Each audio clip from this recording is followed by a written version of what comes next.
Hello friends, welcome back once again. Punjab school ਸਿੱਖਿਆ board 2024 ਦਾ pre board exam 11th class ਦਾ ਰਾਜਨੀਤੀ ਸ਼ਾਸਤਰ ਪੇਪਰ ਲੈ ਕੇ ਹਾਜ਼ਰ ਹੋਏ ਹਾਂ ਤੇ ਇਹ ਇੱਕ ਮੋਡਲ ਟੈਸਟ ਪੇਪਰ ਹੈ। ਪਹਿਲਾਂ ਹੀ ਤੁਹਾਨੂੰ ਦੱਸ ਦਈਏ, ਇਸ ਦੇ ਵਿੱਚੋਂ ਕਾਫੀ ਸਾਰੇ ਕੁਐਸਚਨ ਜਿਹੜੇ ਨੇ ਉਹ ਤੁਹਾਨੂੰ ਪੇਪਰ ਦੇ ਵਿੱਚ ਦੇਖਣ ਨੂੰ ਮਿਲਣਗੇ, ਕਿਉਂਕਿ ਮੋਸਟ ਇੰਪੋਰਟੈਂਟ ਕੁਐਸਚਨ ਨੇ। ਬੋਰਡ ਵੱਲੋਂ ਪ੍ਰੋਵਾਈਡ ਕਰਵਾਇਆ ਇਹ ਮੋਡਲ ਟੈਸਟ ਪੇਪਰ ਆ ਤੇ ਫੁੱਲੀ ਸੋਲਵਡ ਹੈ। ਆ ਜਾਓ ਆਪਾਂ ਸਟਾਰਟ ਕਰਦੇ ਹਾਂ ਪੇਪਰ। ਤੇ ਰਾਜਨੀਤੀ ਸ਼ਾਸਤਰ ਨਾਲ ਸੰਬੰਧਿਤ ਪੋਲੀਟਿਕਸ ਦਾ ਲੇਖਕ ਕੌਣ ਹੈ? ਅਰਸਤੂ। ਉਸ ਤੋਂ ਬਾਅਦ ਹੈ ਬਿਨਾਂ ਰਾਜਨੀਤਿਕ ਇਤਿਹਾਸ ਨੂੰ ਲੱਗੇ ਨਾ ਫਲ ਅਤੇ ਫੁੱਲ, ਉਵੇਂ ਹੀ ਇਤਿਹਾਸ ਬਿਨਾਂ ਰਾਜਨੀਤੀ ਨਿਰਮੂਲ। ਇਹ ਕਥਨ ਕਿਸ ਦਾ ਹੈ? ਸੀਲੇ ਦਾ ਹੈ। ਸਵਸਥ ਸਮਾਜ ਵਿੱਚ ਵਿਧਾਨ ਮੰਡਲ ਹੀ ਕਾਨੂੰਨ ਦਾ ਸੋਮਾ ਹੈ। ਇਹ ਕਥਨ ਕਿਸ ਦਾ ਹੈ? ਸਰ ਹੈਨਰੀ ਮੈਨ। ਸੁਤੰਤਰਤਾ ਅਤੀ ਸ਼ਾਸਨ ਦਾ ਉਲਟ ਹੈ। ਇਹ ਕਥਨ ਕਿਸ ਦਾ ਹੈ? ਸੀਲੇ। ਉਸ ਤੋਂ ਬਾਅਦ ਹੈ ਅਸੀਂ ਇਸ ਸੱਚਾਈ ਨੂੰ ਪੂਰਨ ਰੂਪ ਵਿੱਚ ਸਵੀਕਾਰ ਕਰਦੇ ਹਾਂ ਕਿ ਸਭ ਮਨੁੱਖ ਸਮਾਨ ਬਣਾਏ ਹਨ। ਇਸ ਕਥਨ ਕਿਸ ਦਾ ਹੈ? ਇਹ ਕਥਨ ਅਮਰੀਕਾ ਦੀ ਸੁਤੰਤਰਤਾ ਦੀ ਘੋਸ਼ਣਾ। ਨੈਕਸਟ ਹੈ ਜੀ, ਹੇਠ ਲਿਖਿਆਂ ਵਿੱਚੋਂ ਕਿਹੜਾ ਰਾਜ ਦਾ ਬਹੁਤ ਜ਼ਰੂਰੀ ਤੱਤ ਹੈ? ਸਰਕਾਰ। ਉਸ ਤੋਂ ਬਾਅਦ ਹੈ ਲੋਕਤੰਤਰ ਸ਼ਬਦ ਦੀ ਉਤਪੱਤੀ ਡੈਮੋ ਅਤੇ ਕ੍ਰੋਸਟੋ ਸ਼ਬਦ ਤੋਂ ਹੋਈ। ਇਹ ਕਿਸ ਭਾਸ਼ਾ ਦੇ ਸ਼ਬਦ ਹਨ? ਇਹ ਯੂਨਾਨੀ ਭਾਸ਼ਾ ਦੇ ਸ਼ਬਦ ਹਨ। ਉਸ ਤੋਂ ਬਾਅਦ 8 ਨੰਬਰ ਹੈ ਪ੍ਰਧਾਨਗੀ ਸਰਕਾਰ ਉਹ ਰੂਪ ਹੈ ਜਿਸ ਵਿੱਚ ਮੁੱਖ ਕਾਰਜਪਾਲਿਕਾ ਆਪਣੇ ਕਾਰਜਕਾਲ ਅਤੇ ਕਾਫੀ ਹੱਦ ਤੱਕ ਆਪਣੀਆਂ ਨੀਤੀਆਂ ਅਤੇ ਕੰਮਾਂ ਲਈ ਵਿਧਾਨ ਮੰਡਲ ਤੋਂ ਸੁਤੰਤਰ ਹੈ। ਇਹ ਕਥਨ ਕਿਸ ਦਾ ਹੈ? ਗੈਟਲ ਦਾ ਇਹ ਕਥਨ ਆ। ਉਸ ਤੋਂ ਬਾਅਦ ਹੇਠ ਲਿਖਿਆਂ ਵਿੱਚੋਂ ਕਿਹੜੀ ਇਕਾਤਮਕ ਸਰਕਾਰ ਦੀ ਵਿਸ਼ੇਸ਼ਤਾ ਨਹੀਂ ਹੈ? ਤੇ ਆਪਸ਼ਨ ਤੁਹਾਨੂੰ ਦਿੱਤੇ ਹੋਏ ਆ। ਉੱਤਰ ਜਿਹੜਾ ਹੈ ਵਿਸ਼ਿਆਂ ਦੀ ਵੰਡ, ਇਹ ਜਿਹੜੀ ਹੈਗੀ ਆ ਵਿਸ਼ੇਸ਼ਤਾ, ਇਹ ਇਕਾਤਮਿਕ ਸਰਕਾਰ ਦੀ ਵਿਸ਼ੇਸ਼ਤਾ ਨਹੀਂ ਹੈ। ਉਸ ਤੋਂ ਬਾਅਦ ਕੁਐਸਚਨ ਨੰਬਰ 10 ਤੇ ਆ ਗਏ ਆਪਾਂ। ਹੇਠ ਲਿਖਿਆਂ ਵਿੱਚੋਂ ਕਿਹੜਾ ਕਾਰਜਪਾਲਿਕਾ ਦਾ ਕਾਰਜ ਨਹੀਂ ਹੈ? ਕਾਨੂੰਨ ਨਿਰਮਾਣ ਦਾ ਕਾਰਜ ਜਿਹੜਾ ਹੈ ਉਹ ਕਾਰਜਪਾਲਿਕਾ ਨਹੀਂ ਕਰਦੀ। ਉਸ ਤੋਂ ਬਾਅਦ 11 ਨੰਬਰ ਹੈ ਭਾਰਤ ਮਜ਼ਬੂਤ ਕੇਂਦਰੀਕਰਨ ਦੀਆਂ ਪ੍ਰਵਿਰਤੀਆਂ ਵਾਲਾ ਸੰਘਾਤਮਕ ਰਾਜ ਹੈ। ਇਹ ਕਥਨ ਕਿਸ ਦਾ ਹੈ? ਇਹ ਹੈ ਆਈਵਰ ਜੈਨਿੰਗਸ। ਉਸ ਤੋਂ ਬਾਅਦ ਹੈ ਪ੍ਰਸਤਾਵਨਾ ਸੰਵਿਧਾਨ ਦਾ ਸਭ ਤੋਂ ਕੀਮਤੀ ਭਾਗ ਹੈ। ਇਹ ਸੰਵਿਧਾਨ ਦੀ ਆਤਮਾ ਹੈ। ਇਹ ਸੰਵਿਧਾਨ ਦੀ ਕੁੰਜੀ ਹੈ। ਕਥਨ ਕਿਸ ਦਾ ਹੈ? ਇਹ ਹੈ ਪੰਡਿਤ ਠਾਕਰ ਦਾਸ ਭਾਰਗਵ। ਉਸ ਤੋਂ ਬਾਅਦ ਭਾਰਤ ਦਾ ਸੰਵਿਧਾਨ ਲਾਗੂ ਕੀਤਾ ਗਿਆ ਹੈ 26 ਜਨਵਰੀ 1950 ਨੂੰ। ਰਾਜਨੀਤੀ ਦੇ ਨਿਰਦੇਸ਼ਕ ਸਿਧਾਂਤ ਸੰਵਿਧਾਨ ਦੇ ਕਿਹੜੇ ਭਾਗ ਵਿੱਚ ਸ਼ਾਮਿਲ ਹਨ? ਚੌਥੇ ਭਾਗ ਵਿੱਚ ਸ਼ਾਮਿਲ ਹਨ। ਸੰਵਿਧਾਨ ਉਪਾਵਾਂ ਦਾ ਅਧਿਕਾਰ ਸੰਵਿਧਾਨ ਦੀ ਕਿਹੜੀ ਧਾਰਾ ਵਿੱਚ ਸ਼ਾਮਿਲ ਹਨ? ਧਾਰਾ 32 ਵਿੱਚ ਸ਼ਾਮਿਲ ਹਨ। ਸੰਵਿਧਾਨਿਕ ਉਪਾਵਾਂ ਦਾ ਅਧਿਕਾਰ ਆ ਇਹ ਜਿਹੜਾ, ਇਹ ਧਾਰਾ 32 ਦੇ ਵਿੱਚ ਸ਼ਾਮਿਲ ਹੈ। ਨਿਰਦੇਸ਼ਕ ਸਿਧਾਂਤ ਦੀ ਕੋਈ ਮਹੱਤਤਾ ਨਹੀਂ ਹੈ। ਇਹ ਕਥਨ ਕਿਸ ਦਾ ਹੈ? Sir Ivor ਜੈਨਿੰਗਸ।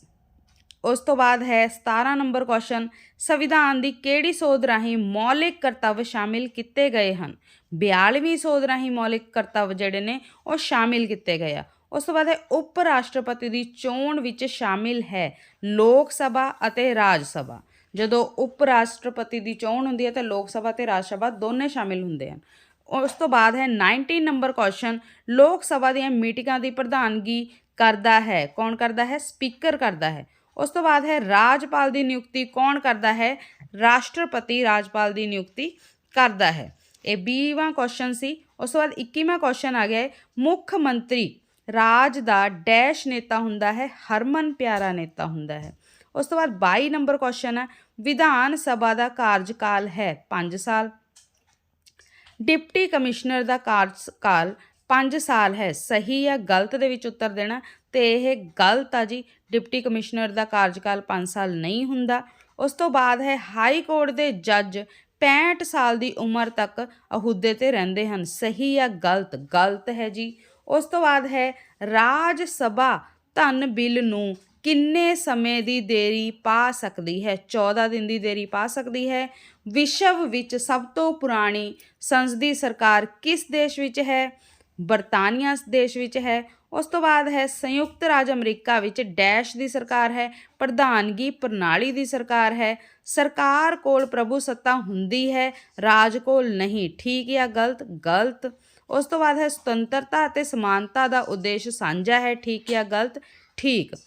ਕੰਮ ਦਾ ਅਧਿਕਾਰ ਡੈਸ਼ ਅਧਿਕਾਰ ਹੈ, ਆਰਥਿਕ ਅਧਿਕਾਰ ਹੈ। ਤੇ ਇਹ ਸੀਗੇ ਆਪਣੇ ਆਪਸ਼ਨਲ ਕੁਐਸਚਨ, ਵਸਤੂਨਿਸ਼ਟ ਕੁਐਸਚਨ। ਹੁਣ ਆਪਾਂ ਸਟਾਰਟ ਕਰਾਂਗੇ 2-2 ਅੰਕਾਂ ਵਾਲੇ ਪ੍ਰਸ਼ਨ, ਤੇ ਸਾਰੇ ਹੀ ਪ੍ਰਸ਼ਨ ਜ਼ਰੂਰੀ ਨੇ।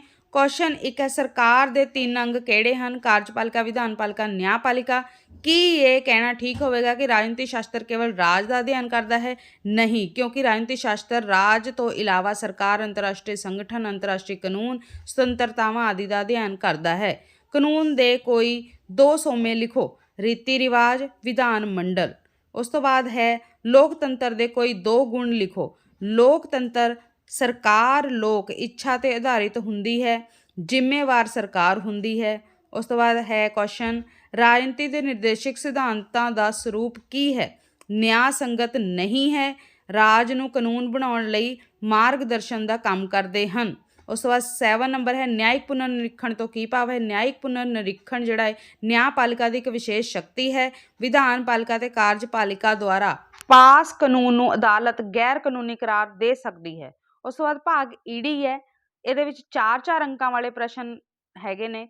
ਤੇ ਤੁਸੀਂ ਦੇਖੋਗੇ ਕੁਐਸਚਨ, ਸੁਤੰਤਰਤਾ ਦੀਆਂ ਵਿਸ਼ੇਸ਼ਤਾਵਾਂ ਲਿਖੋ। ਸੁਤੰਤਰਤਾ ਦੀਆਂ ਵਿਸ਼ੇਸ਼ਤਾਵਾਂ, ਸੁਤੰਤਰ ਰਾਜ ਵਿੱਚ ਹੀ ਸੰਭਵ ਹੈ। ਸਰਵ ਵਿਆਪਕ, ਹਰ ਨਾਗਰਿਕ ਨੂੰ ਪ੍ਰਾਪਤ ਹੁੰਦੀ ਹੈ।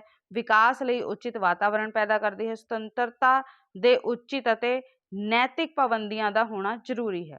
ਉਸ ਤੋਂ ਬਾਅਦ ਹੈ ਭਾਰਤੀ ਸੰਵਿਧਾਨ ਵਿੱਚ ਸ਼ਾਮਿਲ ਮੌਲਿਕ ਅਧਿਕਾਰਾਂ ਦੇ ਨਾਂ ਹੈਗੇ ਨੇ। ਸਮਾਨਤਾ ਦਾ ਅਧਿਕਾਰ, ਸੁਤੰਤਰਤਾ ਦਾ ਅਧਿਕਾਰ, ਸ਼ੋਸ਼ਣ ਵਿਰੁੱਧ ਅਧਿਕਾਰ, ਧਾਰਮਿਕ ਸੁਤੰਤਰਤਾ ਦਾ ਅਧਿਕਾਰ, ਸੱਭਿਆਚਾਰ ਅਤੇ ਵਿਦਿਅਕ ਅਧਿਕਾਰ, ਸੰਵਿਧਾਨਿਕ ਉਪਾਵਾਂ ਦਾ ਅਧਿਕਾਰ। ਉਸ ਤੋਂ ਬਾਅਦ ਨੈਕਸਟ ਕੁਐਸਚਨ ਜਿਹੜਾ ਹੈ, ਰਾਸ਼ਟਰਪਤੀ ਦੀਆਂ ਵਿਧਾਨਕ ਤੇ 2 ਨਿਆਇਕ ਸ਼ਕਤੀਆਂ ਤੁਹਾਡੇ ਸਾਹਮਣੇ ਦਿੱਤੀਆਂ ਹੋਈਆਂ ਨੇ, ਤੇ ਤੁਸੀਂ ਇਹਨਾਂ ਨੂੰ ਸਕਰੀਨਸ਼ਾਟ ਲੈ ਕੇ ਜਾਂ ਵੀਡੀਓ ਦੇ ਵਿੱਚੋਂ ਯਾਦ ਕਰ ਸਕਦੇ ਹੋ। ਨੈਕਸਟ ਕੁਐਸਚਨ ਹੈ ਜੀ, ਸੁਪਰੀਮ ਕੋਰਟ ਦਾ ਮੌਲਿਕ ਅਧਿਕਾਰ ਖੇਤਰ ਅਤੇ ਅਪੀਲੀ ਅਧਿਕਾਰ ਖੇਤਰ ਦਾ ਕੀ ਅਰਥ ਹੈ?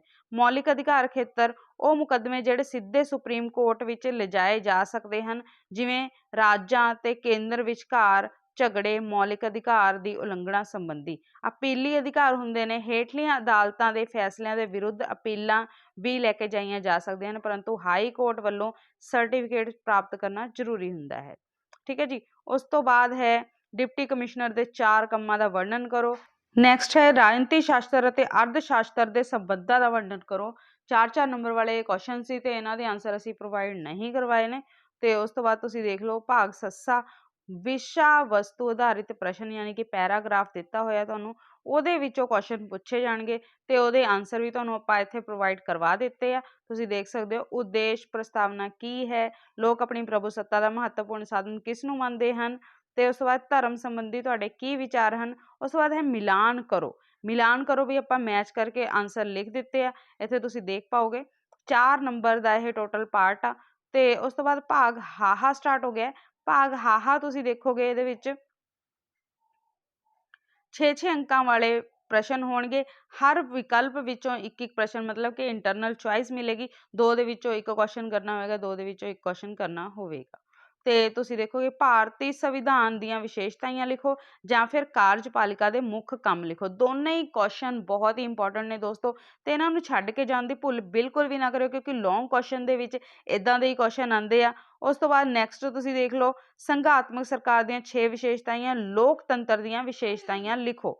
ਤੇ ਦੋਨਾਂ ਦੇ ਵਿੱਚੋਂ ਇੱਕ ਦਾ ਆਨਸਰ ਆਪਾਂ ਇੱਥੇ ਪ੍ਰੋਵਾਈਡ ਕਰਵਾਇਆ ਹੈ, ਬਾਕੀ ਤੁਸੀਂ ਆਪਣੇ ਬੁੱਕ ਦੇ ਵਿੱਚੋਂ ਵੀ ਲੈ ਸਕਦੇ ਹੋ, ਲੱਭ ਸਕਦੇ ਹੋ ਤੇ ਯਾਦ ਕਰ ਸਕਦੇ ਹੋ। ਟੋਟਲ ਇਹ 12 ਮਾਰਕਸ ਦਾ ਪਾਰਟ ਸੀ।